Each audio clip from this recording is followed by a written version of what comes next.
नमस्ते, जय काली, जय महादेव, जय भारत। सभी का स्वागत है। और आज चर्चा का विषय आप सभी को पता होगा। ये इन कंटिन्यूएशन सीरीज चल रही है। वर्ण सिस्टम के ऊपर हम चर्चा कर रहे हैं। इन फ्यूचर और भी एपिसोड्स आएंगी और डिस्कशंस आएंगी ताकि हम इस चीज़ को इन डेप्थ डिस्कस कर सकें। और हमारे साथ आज फिर से जुड़े हैं historian and researcher Sahab.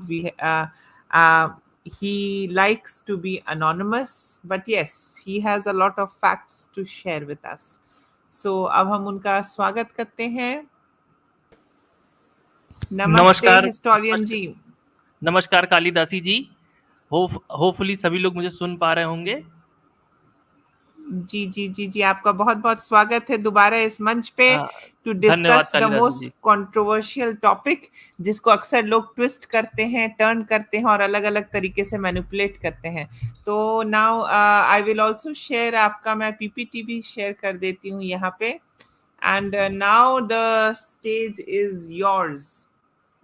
धन्यवाद कालिदासी जी। तो चलिए हम शुरुआत करते हैं जाति परंपरा और इसकी वास्तविकता से।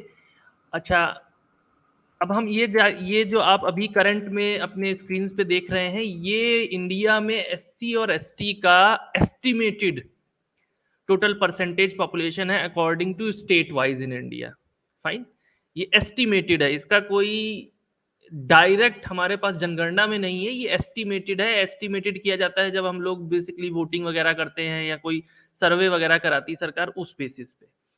तो जनगणना में तो इसको डायरेक्ट नहीं इन्वॉल्व किया गया है। या फिर आप ऐसे भी देख सकते हैं कि जनगणना में भी ये ज्यादा से ज्यादा सिर्फ इतना पूछ लेगा कि एससी है या एसटी है या जनरल है, इसके अलावा कुछ नहीं पूछेगा। फाइन। सो अभी जो मुद्दा चल रहा है ये इसी के परिप्रेक्ष्य में चल रहा है कि सभी जातियों को जनगणना में शामिल किया जाए जातिगत आधार पे। और जहां तक मेरा मानना है, एज ए हिंदू हम सभी को विरोध करना चाहिए इस चीज का, क्योंकि ये हमें जातियों में बांटने की एक साजिश है जिससे हम जातियों में बंट जाएंगे और फिर उसके बाद राजनेताओं की राजनीति आसान हो जाती है। तो अब हम आगे बढ़ते हैं। अनुसूचित जाति और जनजाति बेसिकली क्या है? अनुसूचित जाति और जनजाति जो भारतीय संविधान है उसमें उन लोगों के लिए यह शब्द इस्तेमाल किया गया है जो आधिकारिक रूप से वंचित वर्ग माना जाता है। ठीक है, ये लंबे समय तक स्पेशली ब्रिटिश शासन के दौरान इन्हें शोषित वर्ग के रूप में जाना जाता था और 1850 के बाद इन्हें ब्रिटिश शासन ने जो है शोषित वर्ग के रूप में दिखाया या शोषित वर्ग के रूप में जाना। यहाँ ये ध्यान रखने की बात है, जैसे आपको पता होगा यहाँ लिखा है कि अनुसूचित जनजाति के साथ आदिवासियों को ओरिजिनल इनहेबिटेंट्स माना गया। तो ये ब्रिटिश परिभाषा है, ये मैं आपको बता दूं, ये ब्रिटिश परिभाषा है। और इसीलिए देखिए मैंने विकिपीडिया से लिया तो आपको बता दिया ये ब्रिटिश परिभाषा है, इस पे यकीन मत कीजिए, क्योंकि 1850 में जो आर्यन इन्वेजन थ्योरी है उसके आधार पे इसको मूल निवासी शब्द दिया गया है। तो अभी तक हमारे यहाँ जैसे कि हमेशा से होता आया है, हमारे राजनेता और हमारे बुद्धिजीवी सो रहे हैं, तो उन्होंने इस शब्द को अभी तक बदला नहीं है भारत के संविधान से, जिसकी वजह से कई प्रॉब्लम और कई समस्याएं आ रही हैं। ठीक है, जब भारत आजाद हो गया तो उसके बाद जो है भारत में जो सबसे वंचित समूह थे सामाजिक और आर्थिक, उसके आधार पे संविधान में डिफाइन किया गया एससी एसटी। तो उसके बाद परिभाषाओं में बदलाव आया, लेकिन शब्द जो है वो वही हैं। ठीक है, हमारी परिभाषाएं बदली हैं लेकिन शब्द वही हैं। तो हमें ये ध्यान रखना है कि जब कोई वर्तमान भारतीय परिप्रेक्ष्य में बात करता है तो एससी एसटी का क्या मतलब है, और जो पुराने ब्रिटिश भारतीय परिप्रेक्ष्य में बात करता है तो उसमें एससी एसटी का मतलब अलग है। ठीक है, तो इसी तरह भारतीय संविधान में कहा इनको परिभाषित किया गया है? अनुच्छेद 366 के संभाग 25 में इन्हें परिभाषित किया गया है। इसके अलावा अनुसूचित जाति देश में वह जातियां हैं जो अस्पृश्यता या अनटचेबिलिटी की पुरानी परंपरा से उत्पन्न होने वाली सामाजिक और आर्थिक और शैक्षणिक जो रिप्रकशंस हैं उनसे ग्रसित है। तो आपको ये समझना चाहिए कि इनकी जो नाम है, जो जहां इन्हें अनुसूचित किया जाता है, जहां इन्हें अधुसूचित किया जाता है, वो अनुच्छेद 341 का क्लॉज 1 है। यहाँ इन कम्युनिटीज को नोटिफाइड किया जाता है, मतलब ये बताया जाता है कि किसी जाति को अनुसूचित जनजाति जाति में शामिल किया जा रहा है तो वो जाति वहां पर लिखी जाती है। अच्छा, यहाँ पर बहुत, अब हम आते हैं अपने मुख्य मुद्दे पे अभी तक तो हम संविधान पे थे कि भारत में हिंदू शब्द को कैसे डिफाइन किया जाता है। तो आपको ये जानना होगा कि भारत में पिछले 5000 साल में, पहली बात तो हमारे धर्म ग्रंथों में हिंदू शब्द कहीं नहीं आता है, सनातन शब्द आता है। लेकिन हिंदू शब्द को एज ए रिलीजन जो है सबसे पहली बार अंग्रेजों ने इस्तेमाल किया। जब अंग्रेजों ने इसको सबसे पहली बार इस्तेमाल किया है तो लेकिन इसका जो डेफिनेशन एज ए रिलीजन ही दिया गया, एज ए रिलीजियस ग्रुप। पिछले 5000 साल में पहली बार सुप्रीम कोर्ट ने कुछ साल पहले, लगभग 4 या 5 साल पहले, हिंदू शब्द को परिभाषित किया है। उसके पहले हिंदू शब्द की कोई डेफिनेशन या कोई संवैधानिक डेफिनेशन भी मौजूद नहीं थी। संविधान में हिंदू उसको माना जाता था, एज ए लेमैन टर्म या सामान्य बोलचाल की भाषा में कहें तो संविधान में हिंदू उसके लिए शब्द यूज कर लिया जाता था जो अपने आप को बाकी कुछ नहीं कहता था, जो अपने आप को जैनी, बौद्ध या सिख या इस्लाम या क्रिश्चियनिटी का फॉलोवर नहीं बताता था, उसको एज ए हिंदू रिफर किया जाता था संविधान में। लेकिन पहली बार सुप्रीम कोर्ट ने इसको डिसाइड किया। आपको ये पता होना चाहिए कि हिंदू शब्द सबसे पहले ये यूनानियों और फारसियों ने इस्तेमाल किया, और ये सिंधु नदी के उस पार, यानी सिंधु नदी के पूरब में रहने वाले लोगों के लिए जो है इसको कुछ हद तक इस्तेमाल किया गया। बाद में जब 16वीं सदी में अंग्रेज आए तो उन्होंने जो है हिंदू शब्द को सबके लिए यूज करना शुरू कर दिया जो टर्किक या मुस्लिम नहीं थे। ठीक है, इस प्रकार हिंदू शब्द हमसे जुड़ गया। क्या शूद्र हिंदू है? तो डॉक्टर अंबेडकर ने उन्हें शूद्रों को हिंदू ही माना था। अपनी किताब हु वर शूद्राज में उन्होंने ये कहा है कि जो शूद्र हैं वो हिंदू ही हैं, और उन्होंने जो आर्यन इन्वेजन थ्योरी जो अंग्रेजों द्वारा दी गई थी इसको खारिज कर दिया, इसको बहुत ही बेतुका बताया। तो आपको ये जानने की जरूरत है कि आर्यन इन्वेजन थ्योरी को डॉक्टर अंबेडकर ने पहले ही मृत कह दिया था। लेकिन आजकल कई आपको मिलेंगे जो जय भीम और जय मीम की बात करते हैं, उन्हें शायद इस चीज का ज्ञान नहीं, ना ही उन्होंने इस किताब को पढ़ा है जो डॉक्टर अंबेडकर द्वारा लिखी गई। डॉक्टर अंबेडकर का मानना यह था कि शूद्र जो थे वो पहले क्षत्रिय वर्ग का हिस्सा थे। जब उन्होंने ब्राह्मणों पे कई अत्याचार किए तो सामाजिक रूप से ब्राह्मणों ने क्या किया, उनको जो है उनका उपनयन संस्कार बंद कर दिया, जिसके बाद उनका जो है चूंकि शिक्षा का उनका अधिकार चला गया तो वो सामाजिक रूप से पतित हो गए या अपमानित हो गए। हालांकि ये उनका सिद्धांत है, इसका डायरेक्ट कोई प्रूफ हमें या सीधा सीधा कोई प्रूफ अभी तक आर्कियोलॉजिकल प्रूफ हमारे पास नहीं है। अरविंद शर्मा ने ये बात बिल्कुल सही कही है कि डॉक्टर अंबेडकर ने जो हमारी जो ये एक स्यूडो थ्योरी है, आर्यन इन्वेजन थ्योरी, आर्य आक्रमण का सिद्धांत, इसमें कमियां देखी और इन्होंने बिल्कुल सीधे सीधे डॉक्टर अंबेडकर का ये मानना था कि आर्यन इन्वेजन थ्योरी एक बकवास थ्योरी है और इसका कोई भारत में स्थान नहीं है। तो चलिए अब हम देखते हैं, पहले तो हम समझने के लिए कि शूद्र को या शूद्रों को लेकर जहां पर सबसे ज्यादा विवाद होता है वो मनुस्मृति है।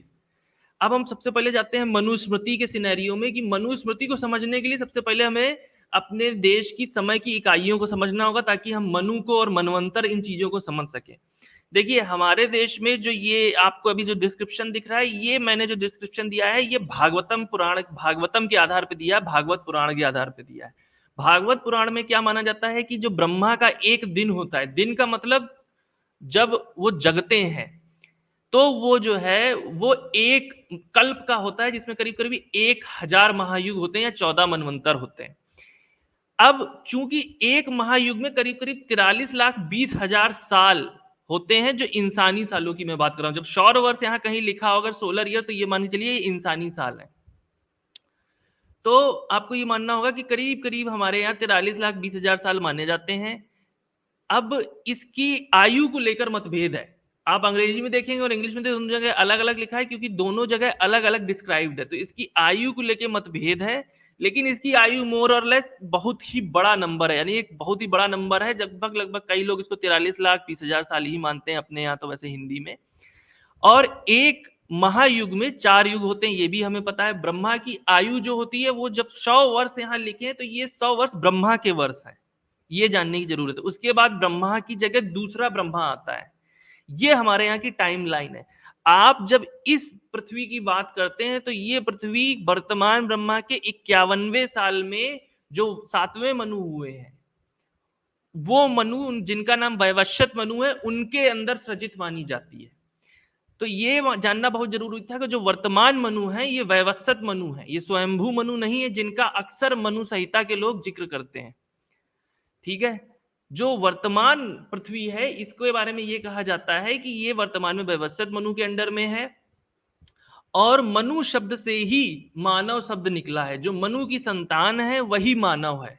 तो आपको ये समझना चाहिए कि मनु जो है वो होते हैं जो मन की शक्ति, मनु जो है बेसिकली एक पोस्ट है, ये आपको जानना जरूरी है। मनु किसी व्यक्ति का नाम नहीं है या वैवस्वत व्यक्ति का नाम है। मनु जो है एक पोस्ट है या एक पद है। जैसे जिलाधिकारी किसी का पद होता है, या आप देखिए न्यायाधीश किसी का पद हो सकता है, थानेदार किसी का पद हो सकता है। तो उस व्यक्ति का नाम जो है वो मनु नहीं है।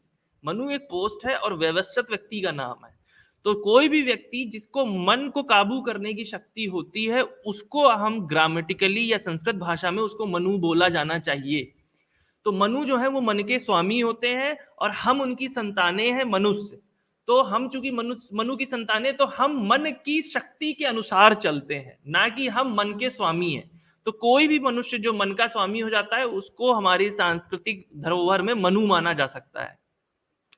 ठीक है, अब ये जो वैवस्वत मनु है, इन्हीं के पुत्रों में ये जो स्वयंभू मनु है, जो सबसे पहले मनु जिनके बारे में हमें पता है, ये आपको पता होना चाहिए, जिनके बारे में हमें पता है उसमें जो सबसे पहले मनु है वो स्वयंभू मनु है। उसके बाद बाकी 14 मनुओं के नाम आपको यहाँ पे मिल जाएंगे, जिसमें से आगे आने वाले मनुओं को भी नाम आपको यहाँ पे मिलेंगे। जो इसके बाद जो मनु आएंगे जैसे सावर्णी मनु, दक्ष सावर्णी मनु, ये फ्यूचर के मनु हैं जो बाद में मनु बनेंगे हमारे यहाँ, उनका नाम ये होगा, ये हमारे धर्म ग्रंथों में बताया गया है।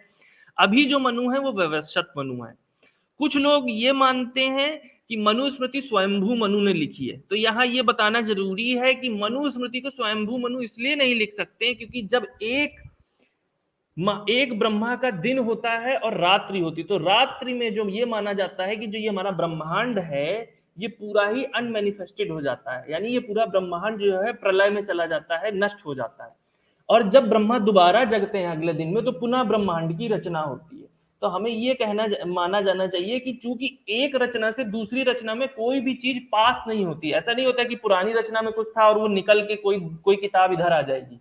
तो स्वयंभू मनु चूंकि कई कल्प पहले हुए हैं और ब्रह्मांड लगभग 7 बार तो बन ही चुका है, मतलब 7 बार से ज्यादा बन चुका है, 51 इंटू 51 इंटू 7 टाइम्स बन चुका है मिनिमम। लेकिन अगर वैसे भी मानेंगे तो भी स्वयंभू मनु के कल्प से इस कल्प में कोई भी धर्म ग्रंथ या कुछ भी पास नहीं हुआ है। तो इसलिए स्वयंभू मनु को मनुस्मृति का रचयिता नहीं माना जा सकता। ये हम बात कर रहे हैं पूरी तरह जो हमारे धर्म ग्रंथों में वर्णित है सांस्कृतिक रूप से सिर्फ।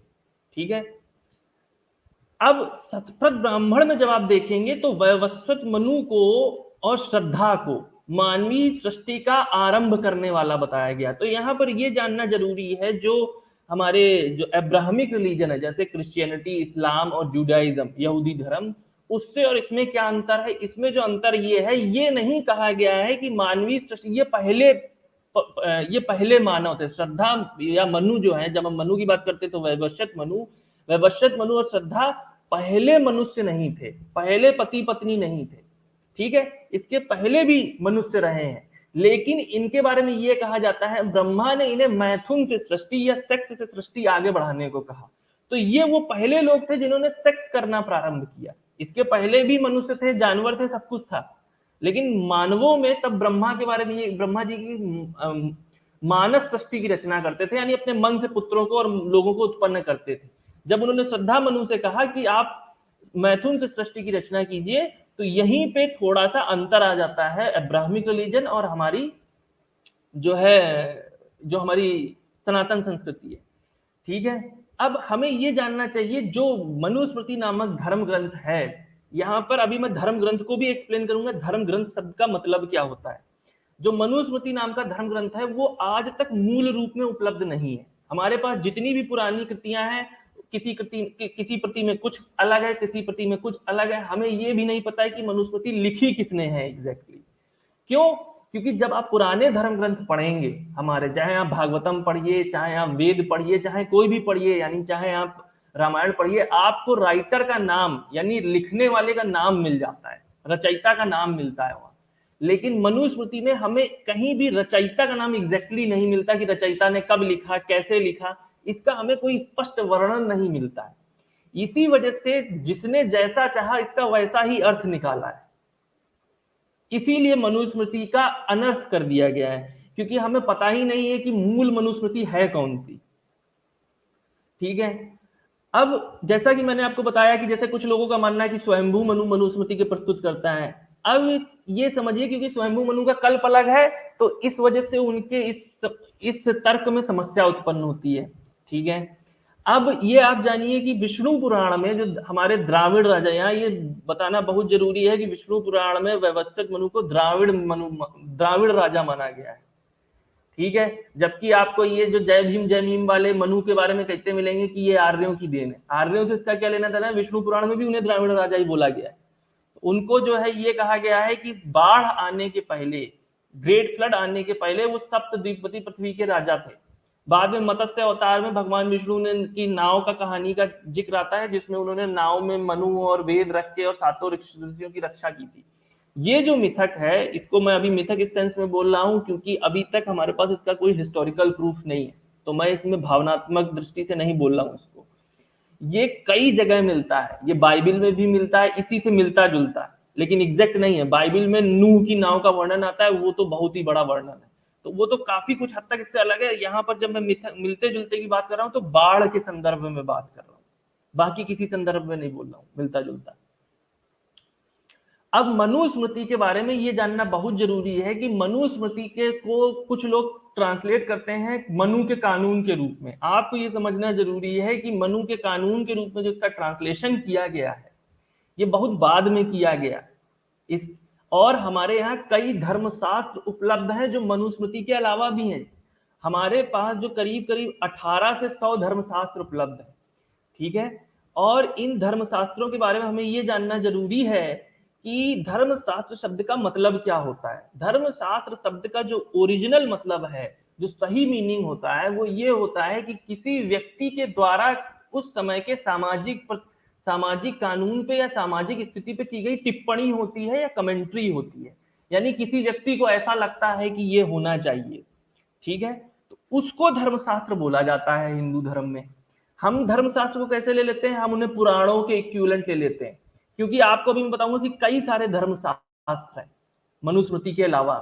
हमें जो अभी तक जो सही कुछ सही मिल जाते हैं, उसमें से 20 धर्मशास्त्र हमें ज्ञात है। ठीक है, 4 का अनुवाद अंग्रेजी में किया गया, बाकी किसी का अभी तक अनुवाद भी नहीं मिलता। ठीक है, हालांकि ये बात सही है कि सभी धर्मशास्त्र अपने लेखकों का नाम लेते हैं, लेकिन इनके वास्तविक लेखक कौन है ये हमें नहीं पता है, और हमारे पास ऐसे कोई दस्तावेज भी नहीं है जो इनकी तारीखों को सही बता सके। धर्मशास्त्र क्या होते हैं, ये कंसाइज रूप में लिखे जाते हैं और ये बड़े संक्षिप्त वाक्य होते हैं, तो इनकी संरचना को समझना बड़ा मुश्किल होता है। अब ये इस वजह से क्या होता है, ये ओपन टू इंटरप्रिटेशन होते हैं, मतलब जो पढ़ता है वो अपनी मानसिकता के अनुसार इनकी व्याख्या कर सकता है। ठीक है, अब हम कुछ प्रमुख धर्मशास्त्रों का मैं आपको नाम बता देता हूं, जिसमें मनुस्मृति, याज्ञवल्लभ स्मृति, नारद स्मृति वगैरह प्रमुख। अब ये जानना जरूरी है कि जो मनुस्मृति के पूरे भारत में लगे होने का हमें कोई प्रमाण नहीं मिलता है, कोई भी आर्कियोलॉजिकल प्रमाण मौजूद नहीं है, कोई भी पुरातात्विक प्रमाण मौजूद नहीं है जो ये कहे कि मनुस्मृति पूरे भारत में 1000 एडी के पहले लगी रही हो और 1000 एडी के बाद अंग्रेजों के आने के समय तक मनुस्मृति के पूरे भारत में, तो छोड़िए अगर आप 1/4 भारत की भी बात कर लें जनसंख्या के आधार पे या प्रदेश के आधार पे या भौगोलिकता के आधार पे, तो भी उसके लगे होने के प्रमाण नहीं मिलते। हमें जो थोड़ा बहुत प्रमाण मिलता है वो याज्ञवल्लभ स्मृति के लगे होने का मिलता है, वो भी थोड़ा बहुत। हमें ये पता है कि पूरी याज्ञवल्लभ स्मृति मिलती भी नहीं है और पूरे उसके जो मिलती है उसमें भी लगे होने का पूरा प्रमाण नहीं मिलता, हमें कुछ नियमों का मिलता है। इसी तरह आपको ये जानना जरूरी है कि धर्मशास्त्र शब्द जो है वो वेदों में मौजूद नहीं है। शास्त्र शब्द सबसे पहले जो है वो यक्ष निरुक्त नामक टेक्स्ट में आता है। ये जो है पाणिनि के कार्य पर कात्यायन की टिप्पणी में आते हैं। आपको ये जानना जरूरी है कि हमारे पास जो नारद स्मृति और विष्णु स्मृति है, उसमें कुछ लोग ये कहते हैं कि सती प्रथा का जिक्र है, तो उसके बारे में जो कई हमारे लेफ्टिस्ट हैं, वामपंथी हैं, वो कुप्रचार करते हैं कि सती प्रथा का जिक्र है। तो जैसा कि मैंने आपको बताया कि सती प्रथा के जिक्र होने से कोई फर्क नहीं पड़ता है, क्योंकि सती प्रथा का आर्कियोलॉजिकल एविडेंस हमारे पास नहीं है। 1000 एडी के पहले की बड़े पैमाने पे होती रही, 1000 एडी तो छोड़िए, 500 एडी के पहले भी बड़े पैमाने जिक्र नहीं। दूसरा, ये कमेंट्री है, टिप्पणियां हैं कि किसी लेखक को ऐसा लगता है कि सामाजिक परिस्थिति में ऐसा होना चाहिए, लेकिन इनके लगे होने की या इनकी कोई धार्मिक हैसियत नहीं है, जैसे पुराणों की है या वेदों की है या उपनिषदों की है। वो धार्मिक हैसियत इन धर्मशास्त्रों की नहीं है, ये जानना जरूरी है। और जो हमें याज्ञवल्लभ स्मृति, नारद स्मृति वगैरह मिलती है, विष्णु स्मृति, ये अत्यधिक अच्छे हालत में मिलती है मनुस्मृति के कंपैरिजन में, ये जानना बहुत जरूरी है। और ये बहुत ही ज्यादा लिबरल है अपनी भावों में। मनुस्मृति को आपको जान के आश्चर्य होगा, सबसे ज्यादा तारीफ मनुस्मृति की तो अंग्रेजों ने की है। और आपको ये भी मैं बता दूं कि विकिपीडिया पे पहले अंग्रेजों की बड़ी पैमाने पे मनुस्मृति की तारीफें लिखी हुई थी, बाद में उनको विकिपीडिया से डिलीट कर दिया गया, क्योंकि ये लेफ्टिस्टों को अच्छा नहीं लगता था, क्योंकि ये दिखाना था कि अंग्रेजों ने जो है इस देश में सामाजिक समरसता के लिए कार्य किया, जबकि ये सच्चाई नहीं है। अंग्रेजों ने मनुस्मृति की जितनी तारीफ की शायद कभी किसी हिंदू ने भी नहीं की होगी। अच्छा, जब आप मनुस्मृति के बारे में अब मैं जो आपको बताने जा रहा हूं, ये मनुस्मृति के बारे में बिल्कुल आधुनिक जो रिसर्च चल रही है वो बता रहा हूं, जो आधुनिक प्रयोग चल रहे हैं, आधुनिक जो जानकारी है। मनुस्मृति का जिक्र जो है कहीं महाभारत में नहीं मिलता और किसी पुराण में भी नहीं मिलता है। ये कहीं नहीं शब्द मिलता है कि मनुस्मृति जो है वो मनु ने लिखी हो, ये तो शब्द आता ही नहीं कि वैवस्वत मनु तो छोड़िए, किसी भी मनु के द्वारा इसके लिखे होने का। कालिदासी जी, हेलो। जी जी। हाँ, 1 मिनट मुझे दीजिएगा, मैं बस आ रहा हूँ 1 मिनट में। जी जी कुछ जी जी समस्या आ गई है, मुझे 1 मिनट बस दे दीजिए। जी।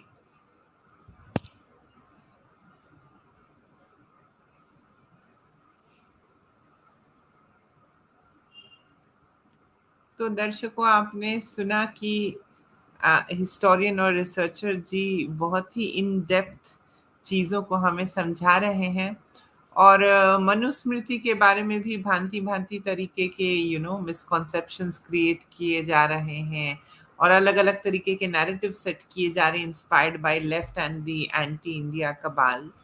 तो यस, आज बहुत सारी चीजें सीखने को मिलेंगी। जी जी, हाँ हाँ, हिस्टोरियन जी। मनुस्मृति, हाँ, तो हम आगे चालू करते हैं। अब जी मनुस्मृति के बारे में ये जानना जरूरी है कि सारे ब्राह्मण भी मनुस्मृति के फेवर में नहीं थे। जैसे आप कौटिल्य को जब पढ़ती हैं, चाणक्य को, तो ये जान लीजिए जी उसने मनुवादियों का अलग से जिक्र किया है, मनु अनुयायियों का अलग से जिक्र। वादी शब्द तो बाद में आया, ये बकवास शब्द है।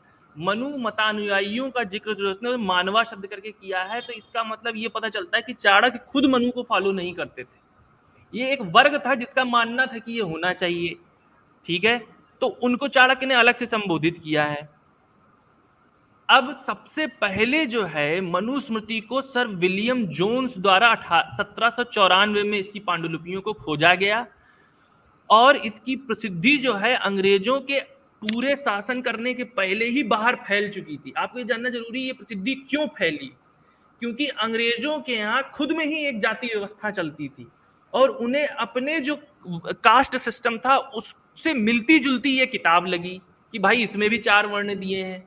उनके यहाँ भी आज भी आप देखिए कि ब्रिटेन में जो है कास्ट सिस्टम चलता है। जैसे इसका सबसे बड़ा एग्जाम्पल मैं आपको अभी बता ही देता हूँ। ब्रिटेन में एक हाउस ऑफ कॉमन्स है, एक हाउस ऑफ लॉर्ड्स है।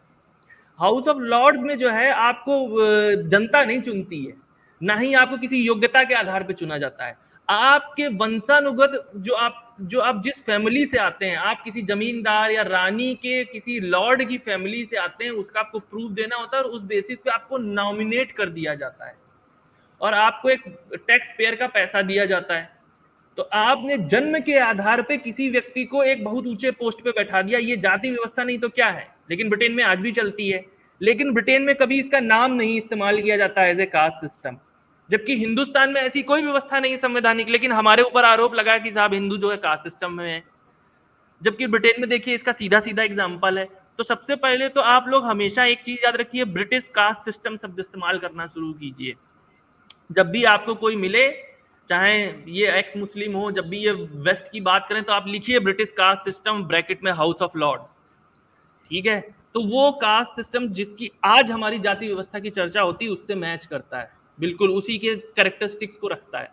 ठीक है। अब मनुस्मृति को थाईलैंड में और म्यांमार में भी जो है कुछ बौद्ध कानून भी यूज करते थे। अब ये सोचिए, मनुस्मृति को बौद्ध कानून भी यूज करते थे।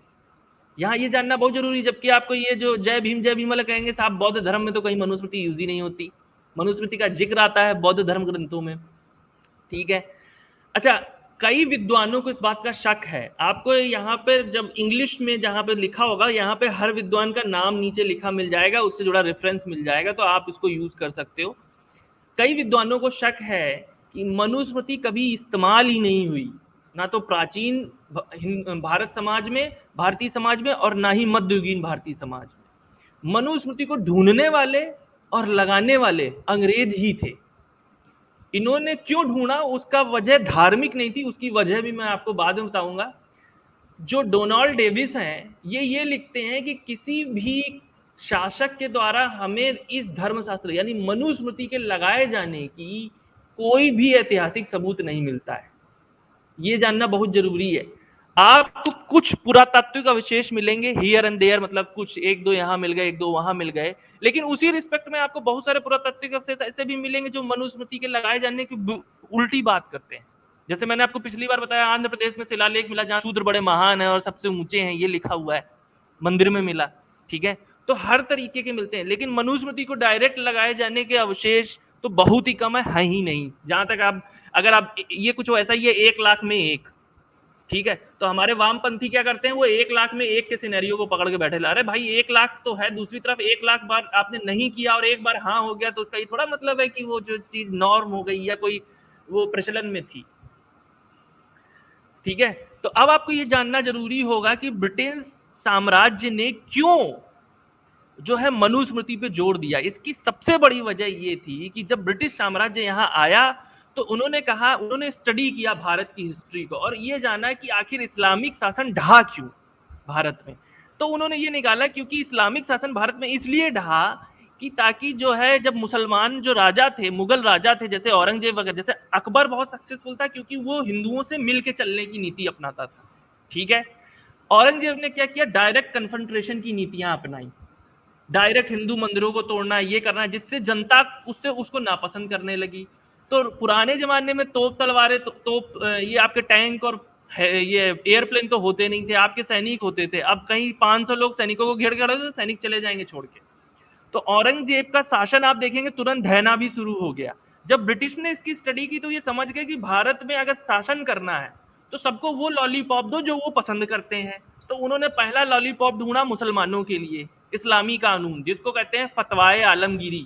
फतवाए आलमगीरी बेसिकली एक सुन्नी किताब है जिसको औरंगजेब ने लिखवाया था शरिया कानून के रिगार्डिंग। आज भी भारत के संविधान में कई चीजें फतवाए आलमगीरी से ली गई हैं और ये तब की है जब अंग्रेजों ने इसको यूज किया था। लेकिन जब अंग्रेजों ने हिंदू, बौद्ध, सिख, जैन और पारसी लोगों को देखा तो वो इस बात को लेके काफी परेशान हुए कि आखिर कैसे इन पे शासन किया जाए, इनको क्या हम धर्म के नाम पे दें। हेलो कालिदास जी, सुन रही हैं आप? हाँ ठीक है। जी जी जी। तो कैसे इन पर शासन किया जाए, तो अंग्रेजों ने कहीं कोई बनारस में किसी सो कॉल्ड ब्राह्मण, तो शब्द नहीं कहूंगा मैं, किसी पंडे के पास जाके मनुस्मृति को खोजा और उन्होंने क्या किया, चूंकि उनको पहले भी पता था कि मनुस्मृति नाम का कोई धर्म ग्रंथ है भारत में, उन्हें बाकी तो पता नहीं थे, तो उन्होंने कहा साहब इसी के दम पे हम शासन करेंगे। तो आपको ये समझना चाहिए कि क्यों आखिर अंग्रेजों का शासन इतना सक्सेसफुल था, क्योंकि ईस्ट इंडिया कंपनी और जो ब्रिटिश क्राउन था जिसने भारत पे शासन किया, वो भारत पे व्यापार के लिए, लाभ कमाने के लिए शासन करते थे। उनकी नीति क्या थी कि हमको मिनिमम सेना का इस्तेमाल करना पड़े, ऐसा कुछ करें कि हमको मिनिमम सेना का इस्तेमाल करना पड़े, लोगों पर काबू भी बना रहे। तो इसलिए उन्होंने क्या किया, मिनिमम प्रतिरोध का रास्ता अपनाया। जैसे कई लोग आपको मिलेंगे जो वामपंथी, ये कहते मिलेंगे कि साहब अंग्रेजों ने समानता की कोई बात ही नहीं थी। अभी आपको मैं बताऊंगा अंग्रेजों का समानता से कोई लेना देना नहीं था। अंग्रेजों ने क्या किया, वही अंग्रेज जो उत्तर भारत में तथाकथित जातियों के, नीची जातियों के संरक्षण के लिए काम करते थे, दक्षिण भारत में मराठों से लड़ने के लिए उन्होंने नीची जातियों का सो कॉल्ड साथ दिया। बाद में वही अंग्रेज उत्तर भारत में उन्हीं नीची जातियों पर अत्याचार करते हैं और उनको जन्मजात अपराधी घोषित कर देते हैं। तो ये अंग्रेजों का दो मुंहा रवैया इस पर था कि उन्हें कहां लाभ हो रहा है किसी चीज से। यही उन्होंने धर्म के संदर्भ में अपनाया। उन्होंने मुसलमानों को फतवाए आलमगीरी दे दी, क्योंकि ज्यादातर मुसलमान सुन्नी मुसलमान थे। शिया मुसलमान वो अपने ही आप में रहते थे, तो उनको फतवाए आलमगीर उनके अपने कानून दे दिए गए। मोस्टली वो राजी थे। कुछ जो हिंदू थे, अब उनके लिए क्या किया कि भाई क्या किया जाए, तो बोले इनके लिए आपने मनुस्मृति की पांडुलिपि ढूंढी और उसको यूज करना शुरू किया। तो बेसिकली अंग्रेजों ने क्या किया है, इन्होंने फूट डालो शासन करो की नीति को अपनाया। ठीक है, अब ये जानना जरूरी है, चूंकि अंग्रेजों के पास इस तरीके का कोई भी कानून नहीं था, तो इसीलिए उन्होंने मृत पड़ी हुई मनुस्मृति को जीवित किया, ताकि उसको एज ए कानून यूज किया जा सके भारत में, और फिर उसके आधार पर यह छवि बनाई जा सके कि पूरी इंडिया में हिंदुओं ने ये हिंदुओं का कानून है, जबकि ऐसा कुछ नहीं था। लोगों को तो नाम भी नहीं पता था कि मनुस्मृति क्या है। अब यहां पे ये जानना जरूरी कि कई मॉडर्न स्कॉलर ये कहते हैं कि ब्रिटिश उपनिवेशिक अधिकारियों ने इसको गलती से कानूनी कोड के रूप में माना, जबकि मेरा मानना है ये कोई गलती नहीं थी, ये जानबूझ के की हुई गलती थी। ठीक है, उनको पता था ये लॉलीपॉप दे देंगे हम सत्ता के वर्ग को, तो वो इससे खुश रहेगा, हमें सैनिकों का इस्तेमाल कम से कम करना पड़ेगा और हमारा शासन लंबे समय तक चलेगा। अब ये जानना जरूरी है कि वो ये, लेकिन अगर आप हिस्टोरिकल पॉइंट ऑफ व्यू से भी देखें, तो ये वो आज के मॉडर्न जो हिस्टोरियन वो ये कहते हैं कि मनुस्मृति कोई किताब नहीं थी कानून की, वो एक टिप्पणी थी, एक कमेंट्री थी लिखने वाले की। उसको ऐसा लगता है कि ये होना चाहिए, लेकिन इसके लगे होने का तो कभी कोई सबूत ही नहीं रहे। तो ये एक टिप्पणी थी, लेकिन अंग्रेजों ने इसको एज ए कानून लागू किया भारत में। अब भारत में अंग्रेजों ने जो स्टडी की है जाति व्यवस्था की, वो नरवंश विज्ञान के आधार पर की है। यानी कि ये अंग्रेजों का बनाया हुआ एक विज्ञान था जो आजकल उपयोग में नहीं है। मैं अभी बताऊंगा कि इसके इस जातीय और इस घटिया जो हमारा सिद्धांत था नरवंश विज्ञान, इसके आधार पर कैसे अंग्रेजों ने हमको डिवाइड किया। तो उन्होंने ये कहा कि जो भारत में जातियां हैं ये अलग अलग वंशों से आती हैं। ठीक है, और जाति को गोत्र के आधार पर भी विभाजित कर दिया। अब यहां पे ये जानना जरूरी है कि जो जाति व्यवस्था का आधुनिक रूप है हमारे यहाँ, ये ब्रिटिश साम्राज्य के उदय के दौरान उत्पन्न हुआ था, और जब मुगल साम्राज्य अपने पतन की तरफ था। जैसा मैंने आपको पिछली बार बताया कि जो समूह थे उन्होंने अपने आप को जाति के नाम पे संरक्षित करने की कोशिश की। जैसे अब भाई आपकी मान लीजिए शासन है और राजा कमजोर पड़ रहा है किसी राज्य में, तो सामाजिक व्यवस्थाएं जो होती हैं, जो राजा द्वारा अनुदान आता है वो आना कम हो जाता है, राजा की पकड़ कम होने लगती है। तो जैसे कि अभी आपने साउथ अफ्रीका में देखिए क्या हो रहा है। साउथ अफ्रीका में बिल्कुल वही हो रहा है जो हमारे यहाँ उस समय हो रहा था, कि जैसे अभी साउथ अफ्रीका में जैकब जुमा को जब अरेस्ट करने की बारी, तो पूरे साउथ अफ्रीका में एनार्की फैल गई या अराजकता फैल गई। तो लोगों ने क्या किया, अपने अपने पुलिस का इंतजार नहीं किया, अपने अपने समूह बना लिए कि भाई साहब मेरे इलाके में घुसोगे तो मैं आपको मार दूंगा, मैं इस दुकान का मालिक हूं, 4 दुकान के मालिक मिल गए आपस में। तो चूंकि उनका बिजनेस एक ही है, तो वो सब इकट्ठे होकर अपने दुकानों की रक्षा कर रहे हैं, क्योंकि उन्हें पुलिस पे भरोसा नहीं। तो ऐसे ही जब मुगल साम्राज्य का पतन हुआ, तो हमारे देश में जो सामाजिक व्यवस्था ढही, उसकी वजह से लोगों ने जातियों में अपने आप की सुरक्षा को ढूंढा। इसीलिए जाति व्यवस्था का उदय मुगल साम्राज्य के पतन के दौरान हुआ। तो जैसा कि हमें सिखाया जाता है कि 1000 और 5000 साल पुराना है, इसका कोई सबूत नहीं है। हमारे पास जो ऐतिहासिक सबूत है वो यही है कि साहब मुगल ये मैक्सिमम ये व्यवस्था 1000 साल पुरानी है। ठीक है, तो अब ये जानना जरूरी है कि जब ब्रिटिश साम्राज्य ने मनुस्मृति को इस्तेमाल किया, तो उन्होंने मनुस्मृति को इस्तेमाल करके इस जाति व्यवस्था को और पक्का किया। उन्होंने कमजोर नहीं किया इसको, उन्होंने इसको खत्म करने की कोई कोशिश नहीं की। उन्होंने इसको प्रशासन में इस्तेमाल दिया। उन्होंने कहा भाई क्षत्रिय जो है वही सैनिक बनेंगे। सबसे पहले ब्रिटिश ने ये नीति अपनाई। जबकि आप शिवाजी के सेना में क्षत्रिय जो है वो नीची जात के भी, सो कॉल्ड लो कास्ट के भी होते थे। शूद्र भी सेना में लड़ते थे क्षत्रियों के साथ। हमारे पास ऐसे जातियों का जिक्र मिलता है, ब्रिटिश रिकॉर्डों में मिलता है, जो शूद्र भी है और क्षत्रिय भी है, दोनों में है। अब वो जाति, तो अंग्रेजों ने क्या किया, मनुस्मृति का इस्तेमाल करके कहा ये हिंदू कानून है साहब, उसका इस्तेमाल करके क्या कर दिया, उसको और पक्का कर दिया जाति व्यवस्था को। तो ये अंग्रेज थे जिन्होंने जाति व्यवस्था को पक्का करने का काम किया देश में, ना कि इन्होंने खत्म करने का काम किया। इन्होंने क्या किया, जातियों के अनुसार नौकरी देना शुरू किया। 1860 से, ये जानना बहुत जरूरी है लोगों के लिए, 1860 से 1920 के दौरान ऊंची जाति वाले लोगों को ऊंचे पद पे नौकरियां अंग्रेजों ने देना शुरू किया था। फिर बाद में 1920 में जब सामाजिक आंदोलन हुए, तो अंग्रेजों ने कहा कि अब हमारे तो उन्होंने आरक्षण का ढोंग किया कि साहब हम आरक्षण देंगे, जबकि इन्होंने ही तो शुरू किया था ये। ठीक है। और आपको ये जानना जरूरी है कि जाति आधारित भेदभाव पूरे महाद्वीप में सबके साथ होता था, चाहे वो ईसाई हो, इस्लामी हो, यहूदी हो, सिख हो, सबके साथ ये होता था। जो नीची जाति मतलब जिसके पास पैसा कम है, जो भूमिहीन है, वो सो कॉल्ड नीची जाति में था, चाहे वो किसी भी रिलीजन का हो। तो अंग्रेजों ने उनको इस तरीके से यूज किया। ठीक है। अब चलिए हम बात करते हैं कि जो मनुस्मृति में वर्ण शब्द आता है इसका मतलब क्या है। मनुस्मृति में जब वर्ण शब्द आता है तो इसका मुख्य रूप से इस्तेमाल होता है रंग के लिए या बाहरी रूप आकृति के लिए। इसका इस्तेमाल चार वर्गों के भी शब्द के मनुस्मृति में होता है, चार वर्गों के लिए भी इस्तेमाल होता है, लेकिन वो चार वर्गों के रंग, जाति, जनजाति, उनकी कैरेक्टरिस्टिक के बेसिस पे है, ना कि ये कोई विशेष किसी गुण को दिखाता है। ठीक है।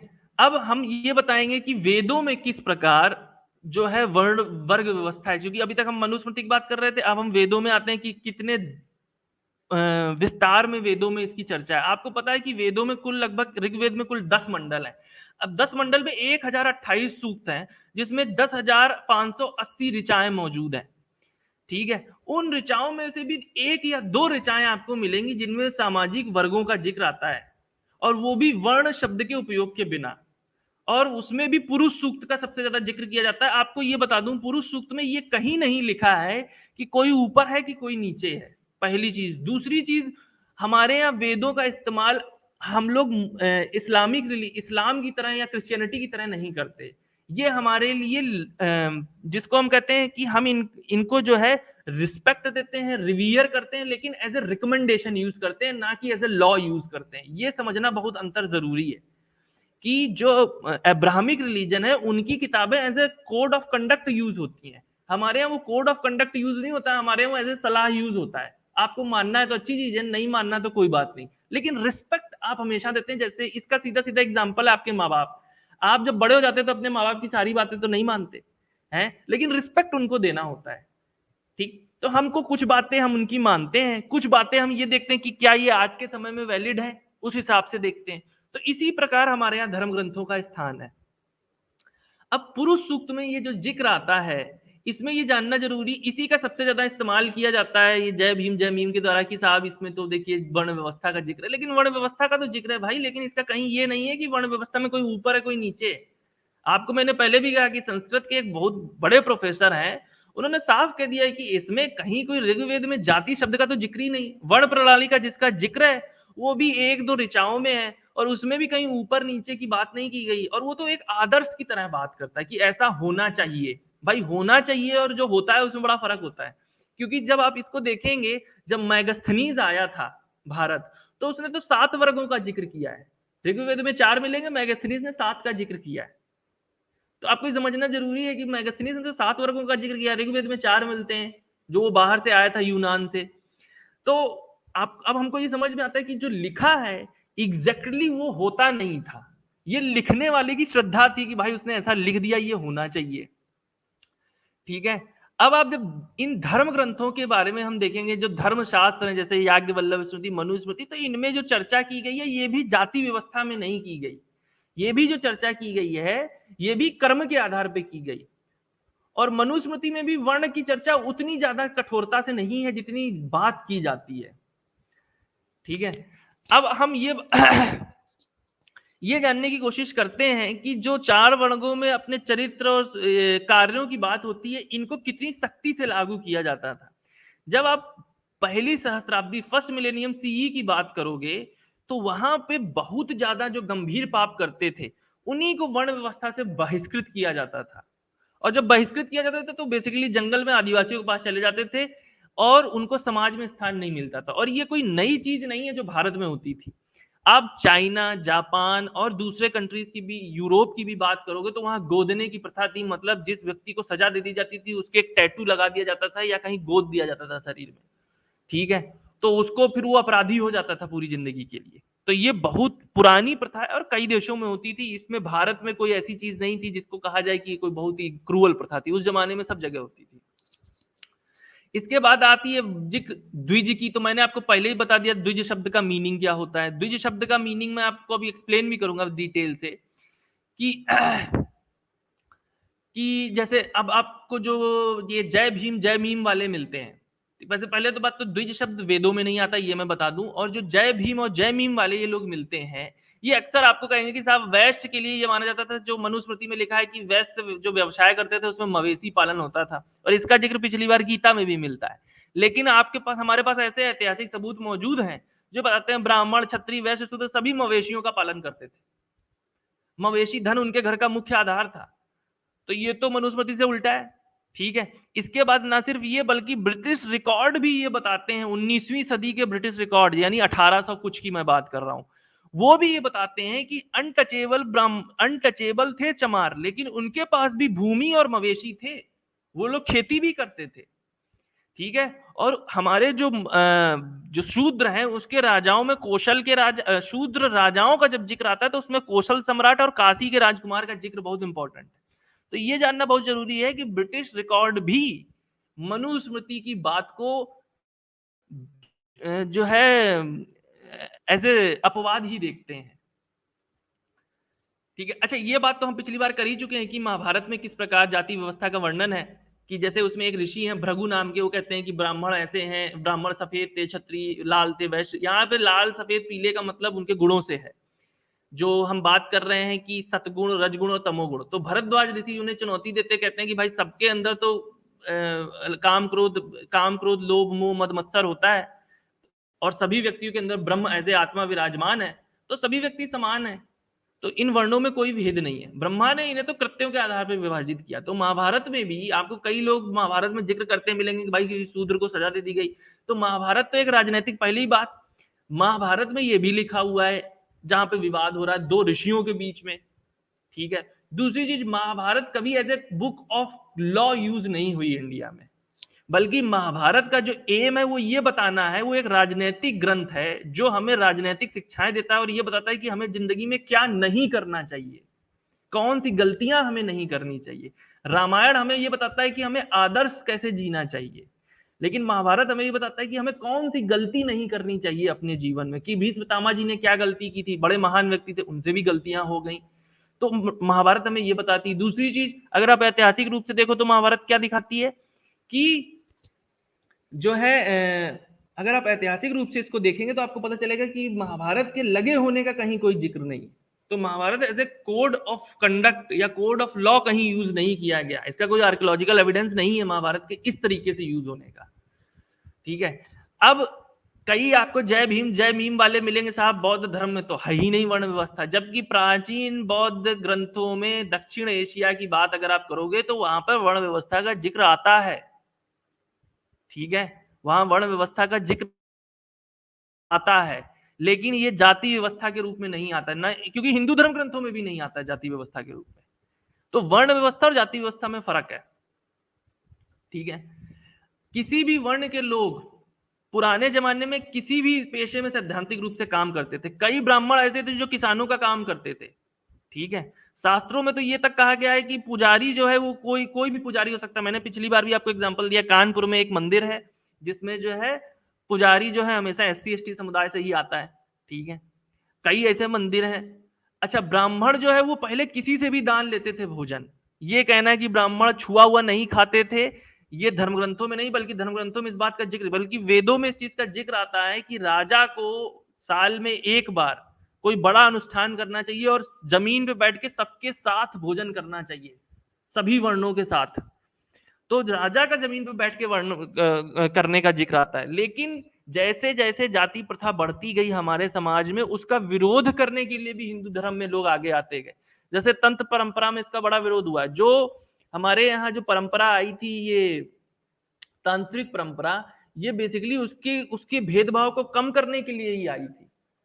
ठीक है, अच्छा, जैन धर्म ग्रंथों में भी आपको जो है आदि पुराण में भी आपको वर्ण और जाति का जो है उल्लेख मिल जाता है। ठीक है, जबकि वो, हालांकि वो जो वर्ण व्यवस्था की उत्पत्ति वो ऋग्वेद से नहीं ढूंढते, वो राजा भरत की कहानी है। जैन धर्म ग्रंथों में राजा भरत की कहानी अलग तरीके से डिस्क्राइब की गई है, तो मैं कह दूंगा उनको आप एक बार जरूर रेफर कर लें। उसमें जो है जिन लोगों ने किसी को चोट पहुंचाया उनको जो है नीची जाति में माना गया, और जिन लोगों ने किसी को चोट नहीं पहुंचाई या जीवित व्यक्ति को चोट पहुंचाने से इनकार कर दिया, उन्हें पुजारी वर्ग में घोषित कर दिया गया। ठीक है, तो ये जानना बहुत जरूरी है कि जैन धर्म ग्रंथों में भी वर्ण व्यवस्था का जिक्र आता है। अब हम मॉडर्न या जो अंग्रेजों के समय की बात करते हैं, लोग अक्सर गांधी जी का जिक्र करते हैं कि गांधी जी ने, देखिए गांधी जी एक बड़े यूनिक व्यक्ति थे और उनके बारे में एक बड़ा अच्छा सा सेंटेंस चलता है या एक बड़ी अच्छी कहावत चलती है। गांधी जी जो है वो संतों में राजनीतिज्ञ थे और राजनीतिज्ञों में संत थे। ये जो है उनके व्यक्तित्व को सबसे अच्छे तरीके से दिखाता है। तो गांधी जी संत तो थे, लेकिन वो बहुत बड़े राजनीतिज्ञ और पॉलिटिकल आदमी भी थे। जब आप गांधी जी को पढ़ेंगे तब आपको पता चलेगा कि गांधी जी ने कोई चीजें या कुछ चीजें क्यों की, और वो कुछ खास चीजें उन्होंने मजबूरी के चलते भी की हैं। क्योंकि जब आप अंग्रेजों को पढ़ोगे तो अंग्रेज एक खास एजेंडा लेके चल रहे थे इंडिया में, वो इंडिया को तोड़ना चाहते थे धर्म और जाति के आधार पे, और गांधी जी उसको किसी भी कीमत पे जोड़ना चाहते थे। यहाँ किसी भी कीमत शब्द बहुत इंपॉर्टेंट है, इसीलिए गांधी जी ने कई ऐसे समझौते भी किए जो उन्हें पता था कि ये लागू नहीं हो सकते, लेकिन उन्होंने किए। वो सिर्फ इसलिए क्योंकि वो चाहते थे कि अंग्रेजों की जो तोड़ने की बात है ये पूरी ना हो पाए, हम एन के प्रकार पहले लोगों को साथ रखें, अपने साथ बने रहे। इस हद तक गांधी जी चले गए कि जिन्ना जी को जो है वो बोले कि साहब जिन्ना जो है इस देश के प्रधानमंत्री बन जाए, क्योंकि वो जानते थे कि जिन्ना में महत्वाकांक्षा है। अगर नेहरू की महत्वाकांक्षा नहीं आती तो जिन्ना 1 साल के अंदर तो वैसे भी मरी जाना था जिन्ना को, तो 1 साल में क्या कर लेते जिन्ना। ठीक है, अब हम बात करते हैं कि जो आजकल के क्लेम है, चलिए तो इंग्लिश में है, मैं हिंदी की बात करता हूँ, हिंदी में हम लोग टिप्पणी कर रहे हैं। जो शिलालेख या अन्य चीजों के आधार पे आप जब जो मॉडर्न हिस्टोरियन या आधुनिक इतिहासकार स्टडी करते हैं, मैं जब इतिहासकारों की बात कर रहा हूँ तो बड़े बड़े अच्छे इतिहासकारों की बात कर रहा हूँ, मैं ये जो हमारे ढोंगी वामपंथी इतिहासकार उनकी बात नहीं कर रहा। जब आप, और इन सबका जिक्र भी आपको यहाँ पे मिलता जाएगा रेफरेंस में, मेरी स्लाइड में, आप चाहो तो उसको कंफर्म कर सकते हो। इन लोगों ने ये मान लिया है कि ये जो शिलालेख वगैरह जब आप स्टडी करते हो आर्कियोलॉजिकल एविडेंस, तो ये जो हमारी वर्ण व्यवस्था है या जिसका जाति व्यवस्था के रूप में बार बार जिक्र किया जाता है, उसको पहली बात तो उसका प्रभाव बहुत कम था और वो बहुत रीसेंट सिस्टम है, यानी अभी समकालीन सिस्टम है। मान लो 200-300 साल ही हुए हैं उसको, भारत के इतिहास में 200-300 साल कोई बड़ी चीज नहीं है। ठीक है, वैदिक ग्रंथों में अनटचेबिलिटी का कोई जिक्र नहीं आता, ये आपको पहले से पता होना चाहिए। और जैसा कि मैंने कहा, वेद में अनुष्ठान के दौरान राजा को आम लोगों के साथ एक ही बर्तन में खाने की बात की गई है। ठीक है, ये बात जरूर है कि उत्तर वैदिक ग्रंथ, मतलब लेटर वैदिक पीरियड में कुछ व्यवसायों का उपहास किया गया, लेकिन उनमें भी अप्रस्तुतता का जिक्र नहीं मिलता है, उसमें अवधारणा भी नहीं मिलती, कॉन्सेप्ट ही नहीं है ऐसा। ठीक है, तो ये जानना जरूरी है कि ये एक रीसेंट डेवलपमेंट है, ये मैं आपको बार बार बता रहा हूं क्योंकि यही जो पॉइंट है ये सबसे ज्यादा हम लोगों ने निग्लेक्ट किया है कि अंग्रेजों ने किस प्रकार इसको खड़ा किया। ठीक है, अब हम आगे चलते हैं कि जो उपनिषद हैं, प्रारंभिक उपनिषद, उसमें शूद्रों को पोषक या कृषक के रूप में माना जाता है। ये वही व्यवस्था है जो मैगस्थनीज ने ऑब्जर्व की थी। जो मैं उपनिषदों की बात कर रहा हूं, ये वही व्यवस्था है जो मैगस्थनीज, इसी दौरान मैगस्थनीज आया था करीब करीब। तो मैं आपको बता दूं, मैगस्थनीज ने यही व्यवस्था ऑब्जर्व की थी। जो शूद्र हैं वो कृषक होते थे और पोषक होते थे, वो कर नहीं देते थे, बल्कि उन्हें भूमि उपहार में दी जाती थी। ठीक है, लेकिन उनका कोई अपमान नहीं था समाज में, ये नहीं था कि उनका छुआ नहीं खाएंगे, ये नहीं करेंगे, मैगस्थनीज ने ऐसा कोई जिक्र नहीं किया। तो ये जानना बहुत जरूरी, और जो रिसर्च है वो भी यही बताती है कि भाई शूद्र कृषक थे, पोषक थे, और उनको कर भी नहीं लिया जाता था उनसे, उनको भूमि उपहार में दी जाती थी, लेकिन कहीं कोई अवमानना नहीं है उनके काम की, स्पेशली प्रारंभिक उपनिषदों में। ठीक है, बौद्ध धर्म ग्रंथ भी समाज की एक वैकल्पिक तस्वीर पेश करते हैं, जिसमें समाज में 3 चीजों का मिक्सचर नजर आता है, जैसे वर्ण, कुल और व्यवसाय। मतलब कि जो बौद्ध धर्म ये कहते हैं कि जो ब्राह्मण हैं और जो क्षत्रिय हैं वो जातियां हैं, और वे वास्तव में उच्च जातियां, यहां तक कि, और इसका जिक्र इसलिए मिलता है क्योंकि जो महात्मा गौतम बुद्ध हैं वो कई बुद्धों में से एक बुद्ध, जैसे महात्मा गौतम बुद्ध, जब हम सिद्धार्थ की बात करते हैं तो ये बुद्ध जो है ये एक पद होता है। इसी तरह बौद्ध धर्म ग्रंथों में कई सारे बुद्धों का जिक्र आता है। ठीक है, तो जो सिद्धार्थ गौतम है ये भी उस पद को प्राप्त किया था इन्होंने। तो जो ब्राह्मण और क्षत्रिय हैं, इसमें एक गजापति नाम का वर्ग होता था, जो कृषि और पशुपालन और छोटे छोटे व्यवसाय भी करता था। तो यहां पर यह जानना जरूरी है कि वर्ण व्यवस्था बाद में आर्थिक रूप से परिभाषित होने लगी थी, ना कि जन्म के आधार पर। तो कि यहां पर अभी तक कहीं भी, मैं 600 बीसी तक आ गया हूं, कहीं भी आपको जाति व्यवस्था का जिक्र नहीं मिल रहा है, या जैसे जिक्र किया जाता है इन वामपंथियों द्वारा, कहीं नहीं। तो ये बहुत बाद के जिक्र है, ठीक है। 14वीं, अब जैसे मैंने कहा था, ये आंध्र प्रदेश का जो जिक्र है, 14वीं सदी के दो दो दुर्लभ मंदिर है जहां दान देताओं में जो है शूद्रों को सबसे बहादुर और सबसे शुद्ध बोला गया है, ठीक है। ये मैं जिक्र बार बार बता रहा हूं, ये काफी पुराना जिक्र है, और ये हमारे तथाकथित वामपंथी जानबूझ के दबाते रहते हैं। तो इसी तरह आपको ये जानना होगा कि 11वीं से 14वीं सदी के दौरान जो दक्कन का क्षेत्र था, वहां पर जो काकती पॉपुलेशन थी हिंदुओं की, वहां भी सामाजिक स्थिति या सोशल स्टेटस अर्न करनी पड़ती थी, आपको विरासत में नहीं मिलती थी। यहां तक कि जो चोल अवधि के जो हमारे शिलालेख हैं दक्षिण भारत के, वो तथाकथित सामान्य विचारों को चुनौती देते हैं। ब्राह्मण, ये जो आपके वर्ग व्यवस्था के विचार करते हैं, इनको चुनौती देते हैं। तो जो यहाँ ब्राह्मणिक धर्म ग्रंथों से उलट, जब हम ब्राह्मणिक धर्म ग्रंथों की बात करते हैं, तो मैं यहाँ पे वो लैंग्वेज यूज कर रहा हूँ जो हमारे वामपंथी यूज करते हैं, कि साहब ऐसा लिखा हुआ। भाई जो लिखा हुआ है वो तो मिलता ही नहीं है हमें आर्कियोलॉजिकल एविडेंस में, हमें तो उल्टा मिलता है। हमें तो जाति व्यवस्था का कोई सबूत ही नहीं मिलता है। लिखा होने से तो कोई मीनिंग नहीं, लिखा तो बहुत कुछ होता है, हर जगह लिखा रहता है। तो हमारे जो इतिहास, जो जो वामपंथी क्या करते हैं, वो कहते हैं साहब ये लिखा हुआ है, उसको वो ऐसा दिखाने की कोशिश करते हैं जैसे ये समाज में होता था, जबकि हमारे पास जो आर्कियोलॉजिकल एविडेंस है वो ऐसा कुछ नहीं दिखाते। अब मैं आपको एक बताता हूँ, तमिलनाडु में एक वेल्लर समुदाय है, और आपके जैसे पहले पिछली बार भी मैंने बताया था कि बिहार में एक महापात्रा ब्राह्मण है जो अनटचेबल है। इसी तरह गुजरात में, तमिलनाडु में भी अनटचेबल ब्राह्मण्स मिलते हैं आपको। इधर तमिलनाडु में एक वेल्लर समुदाय है, वो जमींदारों के रूप में काम करते थे, लेकिन वो नीची जात में आते हैं, वो ब्राह्मणों से नीचे हैं, लेकिन फिर भी उनका जो समाज में स्थान है वो ब्राह्मणों से उच्च होता था। तो वर्ण व्यवस्था में वो ब्राह्मणों से नीचे, लेकिन समाज में उनका स्थान ब्राह्मणों से उच्च होता था। तो अब हम इसी प्रकार आगे की चर्चा बाद में करते हैं कालिदासी जी, मेरे ख्याल में। अब किसी के कुछ प्रश्न हो तो वो हम ले सकते हैं। आगे की चर्चा जो 1000 सीई से इसके बाद की चर्चा हम बाद में करेंगे, क्योंकि काफी लंबा समय हो जाएगा नहीं तो। जी जी, एंड आई थिंक हमारा कंटिन्यू एपिसोड कल भी होगा, तो हम इस चर्चा को कल भी कंटिन्यू कर सकते हैं। दर्शकों से निवेदन है कि अगर उनके कोई क्वेश्चंस हैं आज के इस लेक्चर पे और डिस्कशन पे, तो वो अपने क्वेश्चन पूछ सकते हैं। और यस, यहाँ पे मैं भी कुछ आपसे पूछना चाहती हूँ हाँ, पूछिए पूछिए। जी हिस्टोरियन जी, कि आखिर इतनी सारी जो मतलब डिस्टॉर्शंस हुई हैं, तो अभी आपने जितने भी फैक्ट्स शेयर किए पार्ट 1 में और इस पार्ट 2 में, जो नैरेटिव बेचा जाता है वामपंथियों द्वारा या लेफ्ट द्वारा या जो कोई भी ऐसे मतलब लोग हैं इन सब गतिविधियों में, वो तो बिल्कुल ऑपोजिट और बायस्ड एक तरीके से मतलब नैरेटिव वो पेश करते हैं और सेटअप करना चाहते हैं, और वो सुनने के लिए भी राजी नहीं होते हैं। तो ऐसा क्यों? क्योंकि ये फाइंडिंग्स अगर आपके हाथ लग सकती है, आप इस चीज को रिसर्च कर सकते हैं, तो और भी लोग कर सकते हैं। बट इस इन सब चीजों पे एक डिस्कशन क्यों नहीं होती है हेल्दी, बल्कि लोग इस सब चीजों को गलत साबित करने पे लग जाते हैं? क्या कारण हो सकता है?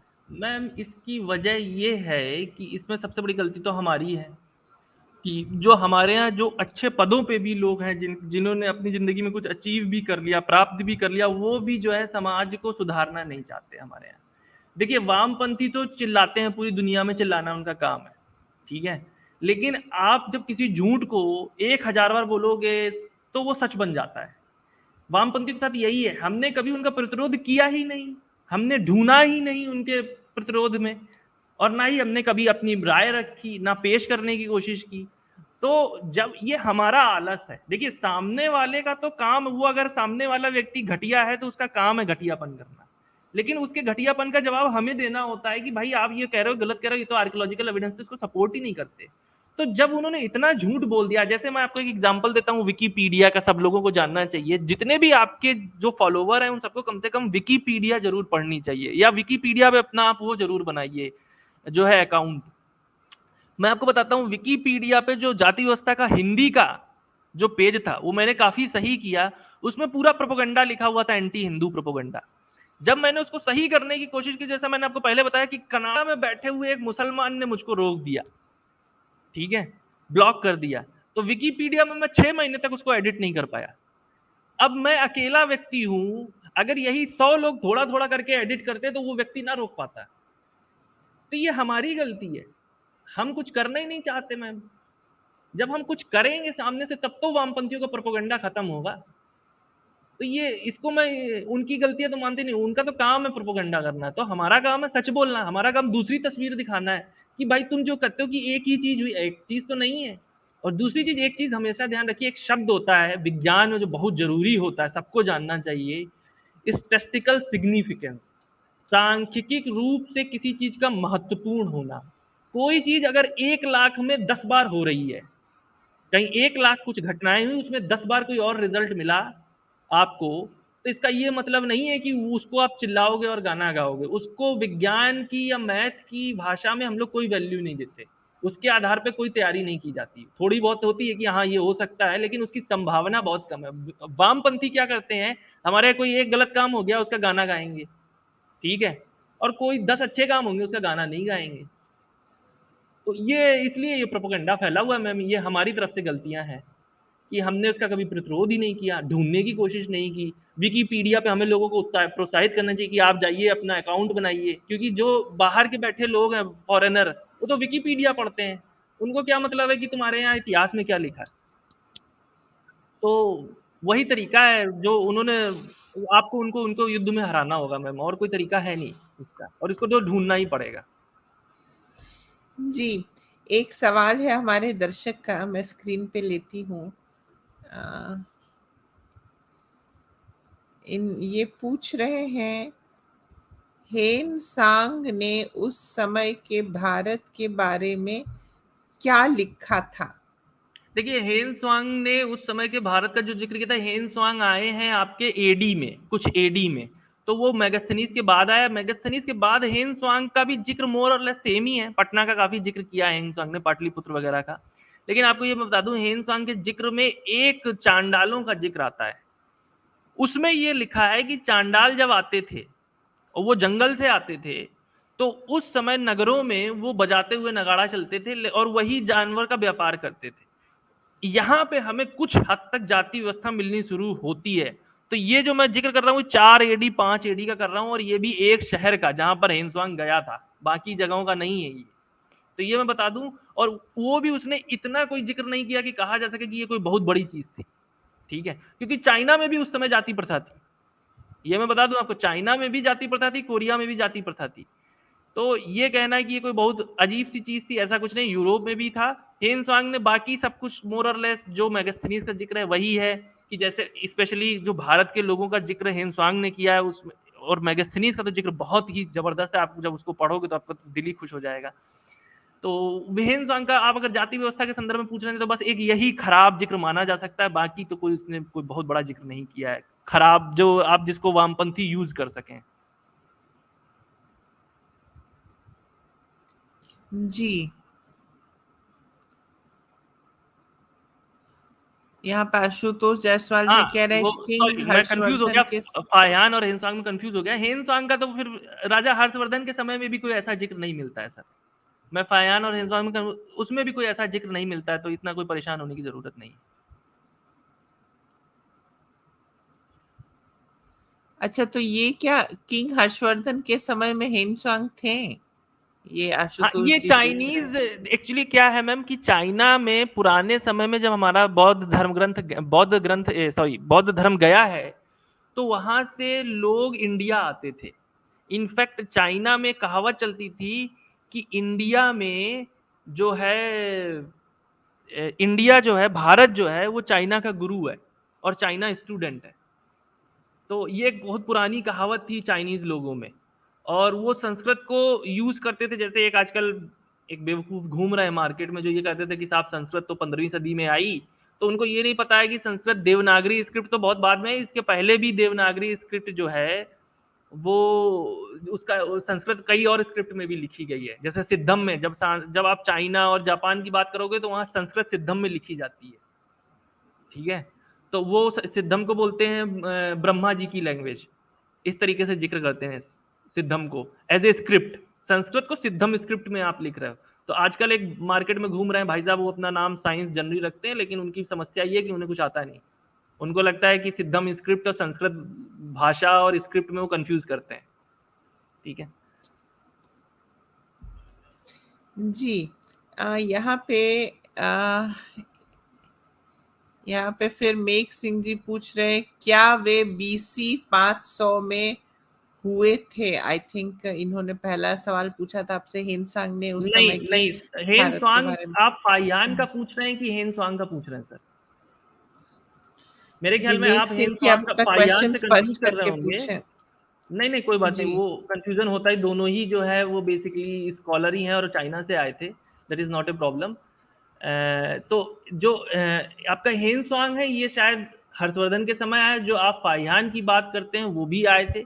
वो जो BC वाले हैं जो 500 BC की आप बात कर रहे हैं, ये मैगस्थनीज के थे। 500 BC में मैगस्थनीज आए, 4 AD के आसपास ये फाहियान आए, और फिर उसके बाद हर्षवर्धन तो काफी बाद में हुए हैं। राजा हर्षवर्धन कन्नौज के इलाके के ही थे, तो काफी बाद में आए हैं। और जो राजा हर्षवर्धन के समय जो है ये फिर आपके फेनसांग आए होंगे। तो मुझे जो है जो स्टडी है मेरी वो बेसिकली पुराने इंडिया की ज़्यादा है, क्योंकि उस समय तो बाद में तो हमें जाति व्यवस्था के सबूत मिलते ही है। जब हमें जिसकी बात की जाती है कि आज 1000 साल से ज़्यादा पुरानी, नहीं, 1000 साल से ज़्यादा पुरानी है ही नहीं। इसका कोई आर्कियोलॉजिकल एविडेंस एक दो कहीं कोई मिल जाए तो मिल जाए, अब 10,000 आप ढूंढो एक मिलेगा तो उसका कोई मीनिंग नहीं है।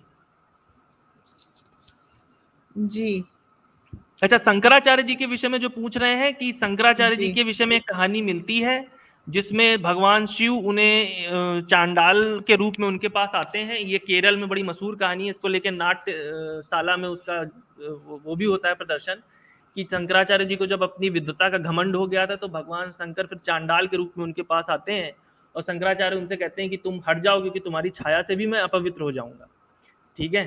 तो जब आपकी छाया से मैं अपवित्र हो जाऊंगा तो भगवान शंकर ये कहते हैं कि भाई किसकी छाया की बात कर रहे हो, मेरे अंदर भी ब्रह्म है, तुम्हारे अंदर भी ब्रह्म है। इस तरीके का एक पूरा वाद विवाद होता है। बाद में शंकराचार्य जी उनको झुक के प्रणाम करते हैं और ये कहते हैं कि हाँ साहब मैं गलत था, आप चांडाल के रूप में भगवान ही है और सबके अंदर भगवान ही विराजता है। तो ये कहानी है। जी यहाँ पे आशुतोष जायसवाल जी कह रहे हैं हाँ सही फाहियान कह रहे हैं, गुप्ता डायनेस्टी में आए बिल्कुल सही थे। कह रहे हैं। फाहियान जो हेन स्वांग है वो फाहियान गुप्ता डायनेस्टी में आए थे 4 AD के आसपास, आप मान सकते हो, क्योंकि स्पष्ट हमें जानकारी नहीं होती कि 4 AD है, 3 AD है, 2 AD है, मतलब उसी दौरान आपको मिलेगा ये है। जो मैं 4 AD की बात कर रहा हूँ ये कुछ लोगों का मानना है 4 AD का, बट मोर और लेस आप सही कह रहे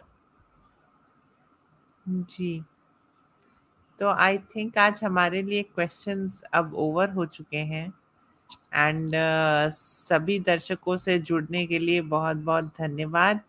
कल हम सेम टाइम पे डिस्कशन को कंटिन्यू करेंगे और हिस्टोरियन जी और आगे इस चर्चा को बढ़ाएंगे। और यस हिस्टोरियन जी आज आपके प्रेजेंटेशन आपके लेक्चर के लिए बहुत बहुत धन्यवाद, बहुत बहुत साधुवाद कि आपने इतनी इंफॉर्मेटिव चीज़ें हमारे साथ शेयर की। एंड यस हम फिर कल मिलते हैं।